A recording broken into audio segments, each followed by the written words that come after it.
Bismillahirrahmanirrahim. Alhamdulillahirabbil alamin. Allahumma salli wa sallim ala sayyidina Muhammad wa ala ali sayyidina Muhammad. Kita masuk ke pasal pertama qasidah Burdah, Al-Faslul Awal fil Ghazal wa Syak wal Gharam. Pasal pertama ini adalah pasal romantisme dan rintihan asmara. Di dalam pasal ini, bait pertamanya Imam Al-Busiri mengatakan, Amin tadhakkuri jiranin bidhi salami mazajta dam'an jara min muglatin bidami. Apakah karena mengingat tetangga yang berasal dari dhi salam? Kata-kata apakah ada a, alif ini alif istifham. Apakah yang dimaksud ada pertanyaan? Siapa yang bertanya dan siapa yang ditanya? Di dalam bait ini kita tahu bahwa Imam Busiri ini adalah orang yang sangat hebat dalam mengungkapkan bait-bait syair ya. Di dalam pasal pertama ini beliau membuat dialog imajiner. Jadi seakan-akan ada orang yang bertanya kepada dirinya, kemudian dia menjawab, atau boleh jadi ada orang bertanya kepada seseorang tentang kondisi dirinya. Pertanyaan ini ditimbulkan sebenarnya untuk menjelaskan kondisi pembuat syair itu sendiri, yaitu Imam Busiri, menjelaskan kepada kita kondisi beliau dengan membuat permisalan. Pertanyaannya, Amin tadzakkuri jiranin bidhi salami, apakah karena engkau mengingat tetangga yang berada di dhi salam? Dhi salam itu suatu tempat antara Mekah dan Madinah. Tempat itu pernah disinggahi oleh Nabi Muhammad SAW saat Rasulullah SAW menempuh perjalanan menuju ke Mekah, dari Madinah menuju ke Mekah. Yaitu, apakah engkau mengingat tetangga yang ada di dhi salam? Maksud tetangga di situ, jiranin di sini, ada sebagian yang mengatakan yang dimaksud jiran di situ adalah Nabi Muhammad SAW. Ada yang mengatakan Nabi Muhammad SAW dan para anbiya, juga para rasul, juga orang-orang yang saleh, termasuk pastinya adalah para sahabat Rasulullah SAW. Tapi pada intinya jiran di situ ditujukan kepada Nabi Muhammad SAW bidhi salam, yaitu di tempat yang pernah disinggahi Nabi Muhammad SAW. Ada pula yang mengatakan dhi salam ini bukan tempat secara lahiriah, tapi itu istilah yang digunakan. Yang dimaksud dengan dhi salam adalah tempat dhu salamah, tempat yang mengandung keselamatan. Tempat yang mengandung keselamatan itu berarti merindukan surga, atau merindukan tetangga yang ada di surga, tempat yang selamat, atau tetangga yang berada di alam yang sangat mulia, di alam yang sangat tinggi, yaitu di tempat kedudukan di sisi Allah Subhanahu wa Ta'ala. Karena asal muasal setiap manusia itu di tempat yang suci, kemudian setelah dia lahir di dunia ini terkontaminasi dengan hawa nafsu dan dengan dunia. Makanya di dalam sabdanya Rasulullah SAW menyebutkan hubbul watan minal iman. Tanah air manusia itu sebetulnya kembali ke alam yang suci. Nabi mengatakan hubbul watan minal iman. Cinta terhadap tanah air sebagian dari iman. Sebagian muhadits mensyarahkan hadis ini, yang dimaksud watan di situ bukan tanah air tempat kelahiran fisik kita, tetapi tanah air ruh kita di tempat yang suci. Si orang yang beriman, yang memiliki keyakinan yang kuat, dia pasti akan merindukan tempat ruhnya, tempat yang suci itu. Nah, kembali kepada pembahasan ini. Bidhi salam. Apakah karena engkau mengingat tetangga yang ada di Dhi Salam itu, mazajta dam'an jara min muglatin bidami, lalu kau campurkan air mata dam'an jara, air mata yang bercucuran atau berderai, min muglatin, yang keluar dari kedua kelopak matamu, yang keluar dari kelopak matamu, bidamin, kau campur dengan darah, menunjukkan kondisi orang yang berada di dalam kerinduan. Menangis, tangisan itu tangisan rindu. Tangisan itu ada dua. Kalau tangisan karena sedih, air mata yang keluar itu panas. Tapi kalau tangisan karena haru, karena kegembiraan, kebahagiaan, tangisan yang keluar itu air mata yang dingin. Nah, kita lanjutkan.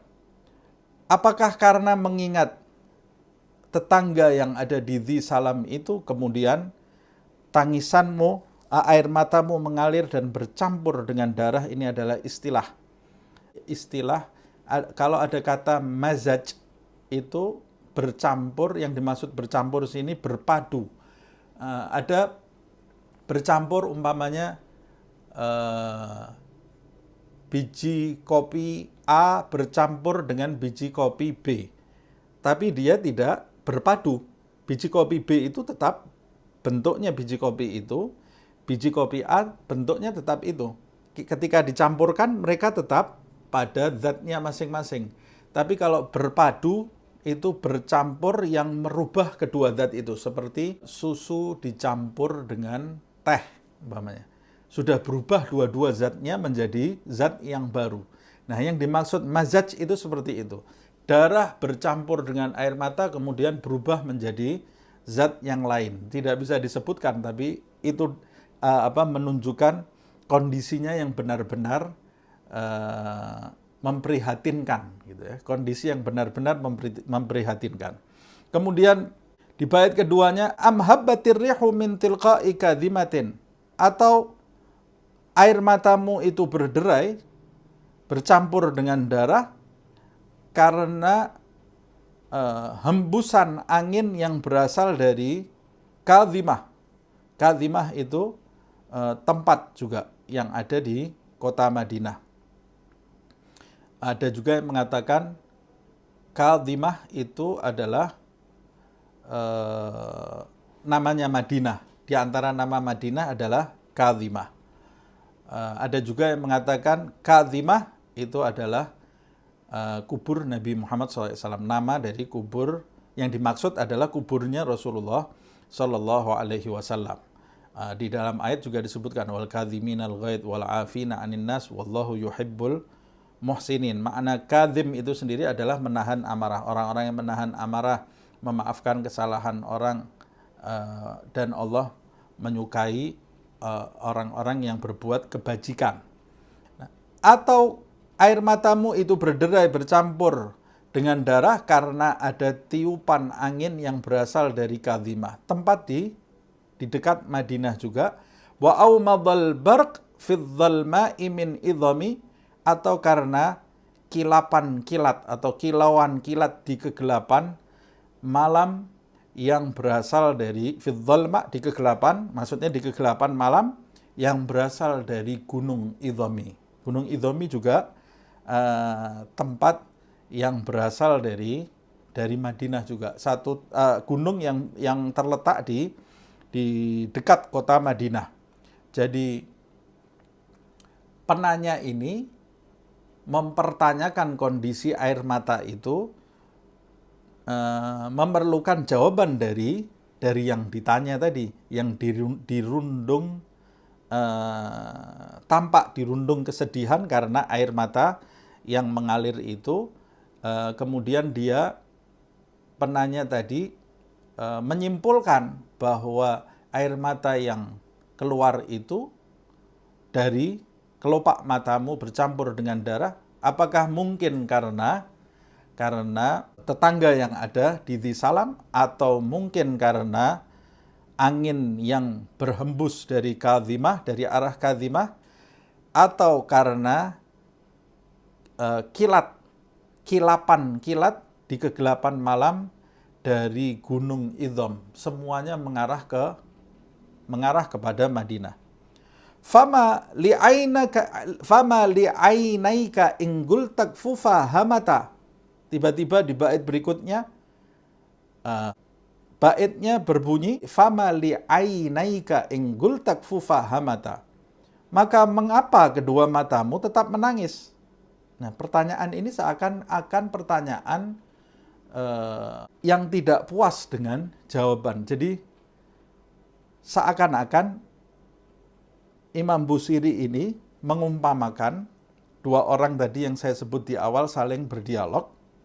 Ketika ditanya tadi, orang yang ditanya itu diumpamakan seakan-akan menjawab, tidak, air mataku ini yang mengalir bukan karena, kenapa kamu menyimpulkan air mataku mengalir karena aku rindu kepada tetangga yang ada di Dhi Salam, atau karena angin yang berhembus dari arah Kadhimah, atau karena kilapan kilat di kegelapan malam yang berasal dari Gunung Idham. Tidak, aku tidak menangis karena itu. Kenapa kamu menyimpulkan karena itu? Aku bisa menangis karena aku sedang sakit. Aku bisa menangis karena aku sedang sedih kehilangan sesuatu. Aku bisa menangis, alasanku bisa bermacam-macam. Kenapa engkau menyimpulkan seperti ini? Aku tidak menangis karena rindu. Aku tidak menangis karena cinta. Nah, dia yang ditanya ini seakan-akan menolak jika tangisan itu disimpulkan karena rindu kepada seseorang atau cinta kepada seseorang. Mengapa menolak? Karena yang menangis itu sebetulnya dalam kondisi rindu dan cinta, tapi cinta itu harus ditutupi. Rindu itu harus dia tutupi. Makanya dia menutup-nutupi cintanya itu. Itu sebabnya bait berikutnya Imam Busiri mengatakan, fama li'ainaika inggul takfufa hamata. Kalau engkau mengatakan engkau menangis bukan karena rindu, lalu mengapa kedua matamu itu? Inggul takfufa, jika kau katakan kepada kedua matamu itu, berhentilah, maksudnya berhentilah menangis. Hamata, hamata yaitu hamata ay salata dam'an. Kalau engkau katakan berhentilah, hamata, maka kedua matamu itu tetap mengalirkan air mata. Nah, ini membuktikan bahwa engkau bukan sedih biasa. Engkau ini mengalirkan air mata karena rindu, bukan karena sakit, bukan karena sedih.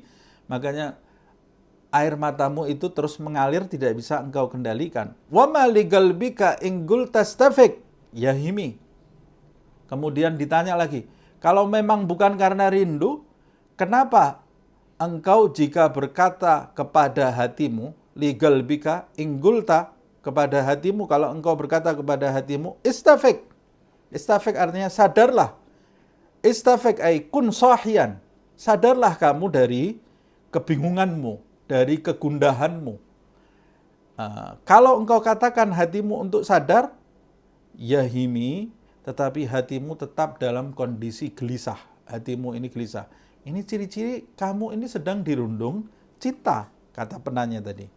Kemudian ini diumpamakan ketika balik bertanya, kalau kamu bukan karena rindu, kenapa kondisimu seperti ini? Ternyata yang ditanya itu tidak sanggup menjawab karena buktinya memang benar seperti itu. Jadi yang terjadi memang dia ini tidak bisa menghentikan tangisannya dan dia tidak bisa menyadarkan hatinya dari kegelisahan. Karena itu dia tidak bisa menjawab. Kemudian ketika yang ditanya itu tidak bisa menjawab, penanya itu kemudian lebih berani lagi menyimpulkan. Ayah sabus sabbu annal hubba munkatimun ma baina munsajimin minhu wa muttarimi. Ayah sabus sabbu. As-sabbu, apakah orang yang as-sabbu, yaitu yang sedang jatuh cinta. As-sab itu, sub itu artinya tuangan atau tuanglah. As-sab itu istilah juga untuk orang yang sedang gandrung, atau as-sabbu ay al-ashik, orang yang sedang gandrung. Kenapa orang yang sedang gandrung itu disebut as-sab? Likathrati sabbihid dumu', karena banyaknya air mata yang mengalir, maka orang yang sedang gandrung jatuh cinta itu disebut as-sab. Nah, kata Imam Busiri yang diumpamakan di dalam perumpamaannya di dalam bait burdah ini, ayahsabus sabbu annal hubba munkatimun. Apakah orang yang sedang dirundung cinta, orang yang sedang dililit asmara, orang yang sedang terikat gandrung, dia menyangka annal hubba munkatimun, bahwa cintanya dapat tersembunyi, dapat disembunyikan cintanya. Apakah orang yang sedang jatuh cinta itu menyangka bahwa cintanya itu bisa disembunyikan, ma baina munsajibin minhu wa muttarimi, bisa disembunyikan di antara munsajimin itu air mata yang terus mengalir. Bagaimana kamu mau menyembunyikan cintamu di atas bukti cinta itu sendiri, yaitu menyembunyikan cinta di antara air mata, munsajimin minhu, air mata yang mengalir darinya, wa muttarimi, dan di antara al-ittiram itu al-ihtiraq. Bagaimana kamu mau menyembunyikan juga cintamu itu di antara muttarimi, di antara gelora cintamu itu, di antara gelora jiwamu yang menggebu-gebu, cintamu yang menggebu-gebu. Bagaimana kamu bisa menyembunyikan cintamu di antara dua hal ini? Nah, ini kata-kata yang indah sekali, perumpamaan yang indah yang dibuat oleh Imam Busiri. Sampai di sini, insya Allah kita akan lanjutkan lagi di pertemuan berikutnya.